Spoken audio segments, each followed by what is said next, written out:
Le monde moderne n'aurait pas été le même sans les cartes de crédit. Ces petites cartes en plastique, qui nous permettent d'acheter presque tout à tout moment, sont désormais indispensables dans nos vies quotidiennes. Mais saviez-vous que l'idée de la carte de crédit moderne est née d'un repas oublié dans un restaurant? Cette invention qui a changé le système financier mondial a une histoire étonnamment simple et un peu accidentelle.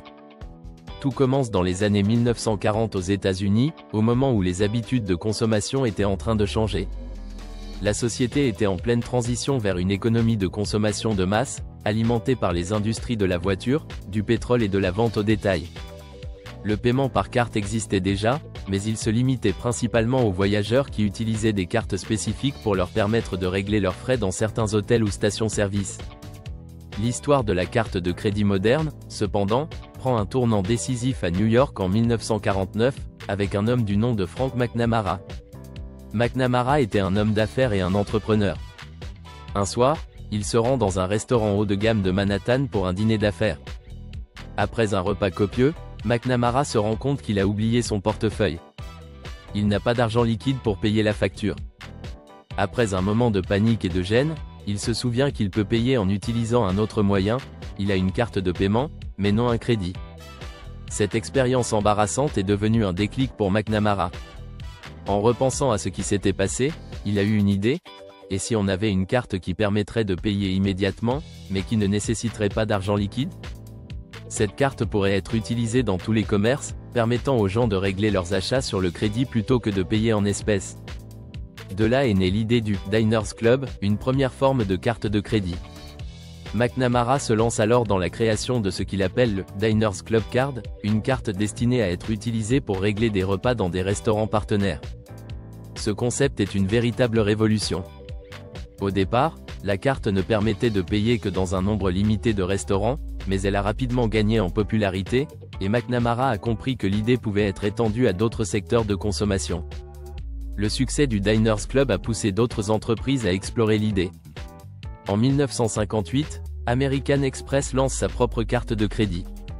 Quelques années plus tard, la première véritable carte bancaire, la carte Visa, voit le jour. Mais ces cartes étaient encore différentes de celles que nous connaissons aujourd'hui. Elles n'étaient pas vraiment accessibles à tout le monde, et leur fonctionnement était assez limité.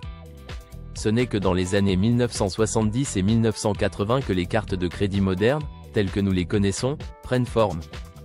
L'introduction des puces électroniques et des systèmes de traitement électronique des paiements ont permis de sécuriser et de simplifier le processus de transaction. Au fur et à mesure, de nouvelles entreprises, comme Mastercard, ont élargi l'accès aux cartes de crédit, rendant ce mode de paiement accessible à une plus large part de la population. Mais comment une simple carte de paiement est-elle devenue l'outil financier qu'elle est aujourd'hui? La réponse se trouve dans l'évolution des sociétés de crédit et des banques, qui ont vu une opportunité d'élargir l'accès au crédit.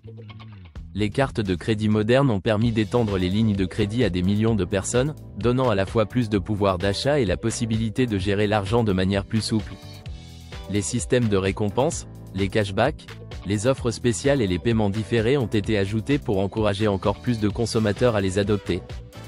Ainsi, la carte de crédit, aujourd'hui indispensable dans nos vies, est née d'un repas oublié, d'un moment gênant et d'une idée brillante.